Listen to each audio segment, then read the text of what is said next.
Crossing के बाद की सूरत हाल। अस्सलाम वालेकुम वरहमतुल्लाहि वबरकातुहू। दोस्तों क्या हाल है, उम्मीद करता हूँ कि आप सब खैरियत से होंगे। दोस्तों मैं हूँ जाफर अली और आप देख रहे हैं मेरा YouTube channel Jafar Ali official.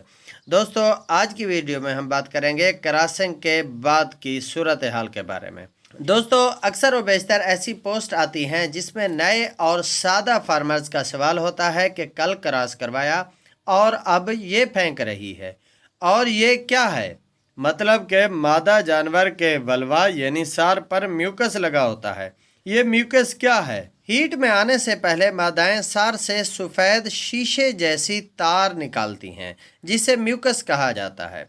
उसके बाद मादा मुंह से आवाज़ निकालती है जिससे मालूम होता है कि ये जानवर अब हीट में है। एक डोज या क्रॉसिंग में सीमन लाखों की तादाद में होते हैं। ये सीमन ही क्रॉस होता है और बाकी डेड होके वापस सार के ज़रिए हल्के या ब्राउन कलर से वापस आते हैं, और इस अमल से बिल्कुल परेशान होने की ज़रूरत नहीं। अगर जानवर ठहर गया ठीक, नहीं तो 20 से 22 दिन में दोबारा हीट शो करेगा।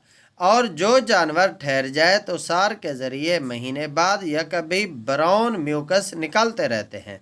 ये भी कोई परेशानी वाली बात नहीं। अब हैरानी वाली बात यह है कि जब पोस्ट कोई मेंबर करे क्रॉसिंग के दूसरे दिन, मेंबरान क्या बता रहे होते हैं कि कन्फर्म गबन है। ऐसा बिल्कुल नहीं। एक हीट के दौरानिए के गुजरने के बाद कहा जा सकता है कि प्रेगनेंसी के चांसेस हैं, लेकिन गारंटी फिर भी नहीं होती। आपको मेरी ये इन्फॉर्मेशन कैसी लगी कमेंट बॉक्स में लाजमी बताएं। उम्मीद करता हूँ कि मेरी आज की वीडियो आपको पसंद आई होगी। इस तरह की इन्फॉर्मेशन हासिल करने के लिए मेरे चैनल को सब्सक्राइब कर दें और मेरे वीडियो को लाइक करके दोस्तों के साथ शेयर करना मत भूलें।